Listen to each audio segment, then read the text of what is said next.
સુરેન્દ્રનગરમાં ગમખ્વાર અકસ્માતમાં 3 યુવકોના મોત થયા। ધ્રાંગધ્રા રોડ પર ટ્રક અને બાઇક વચ્ચે અકસ્માત થયો। દૂધરેજ ફાટક આઈઓસી પમ્પિંગ સ્ટેશન પાસે અકસ્માત સર્જાયો। અકસ્માતમાં બાઇક સવાર 3 યુવકો મોતને ભેટ્યા। એ ડિવિઝન પોલીસે ટ્રક ચાલકને પકડીને કાર્યવાહી આગળ વધારી છે।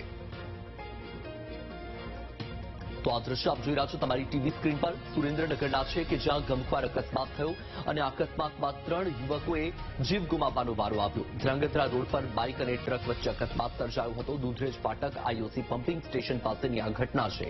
અકસ્માતમાં બાઇક સવાર 3 યુવકોનો જીવ ગયો। હાલ તો એ ડિવિઝન પોલીસે ટ્રક ચાલકને પકડીને આગળની કાર્યવાહી આગળ વધારી છે, પરંતુ સૌથી મોટો સવાલ એ છે કે આ જે મોતની રફતાર છે એ રફતાર પર બ્રેક ક્યારે લાગશે, કારણ કે ભૂતકાળમાં પણ અનેક ઘટના એવી ઘટી છે કે જ્યાં આ ટ્રક ચાલકો અને જે ડમ્પર ચાલકો બેફામ બને છે અને તેના ભોગ બનવું પડી રહ્યું છે નિર્દોષ લોકોને। વધુ માહિતી મેળવીશું સંવાદદાતા સચિન પાસેથી। સચિન, જ્યાં એક તરફ માતેલા સાંઢની જેમ ટ્રક ચાલકો અને ડમ્પર ચાલકો ટ્રક ડમ્પર દોડાવી રહ્યા છે અને ભોગ બની રહ્યા છે નિર્દોષ લોકો, વધુ એક અકસ્માત થયો, શું કાર્યવાહી છે આ અકસ્માતને લઈ? જી, જો વાત કરવામાં તો સુરેન્દ્રનગર ધ્રાંગધ્રા રોડ પર દૂધરેજ ફાટક આઈસીઓ પેટ્રોલ પંપની નજીકમાં ટ્રક અને બાઇક ચાલક વચ્ચે અકસ્માત સર્જાયો હતો, જેમાં ઘટના સ્થળે 3 યુવાનોના મોત નીપજ્યા હતા અને યુવાનોના મોતને લઈને ડેડ બોડીને પીએમ હોસ્પિટલ ખાતે ખસેડવામાં આવી છે અને પોલીસે ટ્રક ચાલકને ઝડપીને આગળની કાર્યવાહી હાથ ધરી। બિલકુલથી સચિન, આગળની કાર્યવાહી તો હાથ ધરી છે, પરંતુ સવાલ એ થઈ રહ્યો છે કે ભૂતકાળમાં પણ અનેક અકસ્માત થયા છે, તેમાં પણ કાર્યવાહી થઈ છે, પરંતુ આ જે મોતની રફતાર છે તેની પર બ્રેક કેમ નથી લાગી રહી? ક્યાંક ને ક્યાંક મોતની રફતાર ઉપર લગામ લાગતી નથી, કેમ કે ડમ્પર ચાલકો અને ટ્રક ચાલકો બેફામ થયા છે અને ક્યાંક ને ક્યાંક વાત એવી સામે આવે છે કે રાત્રે પીને લોકો ચલાવતા હોય તેવા પણ લોકો આક્ષેપ કરી રહ્યા છે।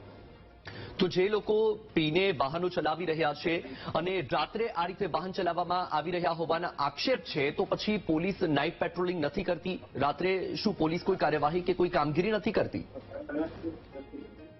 ક્યાંક ને ક્યાંક પોલીસ નાઇટ પેટ્રોલિંગ કરતી હોય છે, પણ સતત નાઇટ પેટ્રોલિંગમાં કાર્યવાહી કરવા પૂરતી થતી હોય તેવા આક્ષેપો કરાઈ રહ્યા છે। ક્યાંક ને ક્યાંક નાઇટ પેટ્રોલિંગમાં પણ નાની ગાડીઓને ઝડપવામાં આવે છે, મોટી ટ્રક ચાલકોને તો ઝડપવામાં આવતા નથી તેવા પણ આક્ષેપ।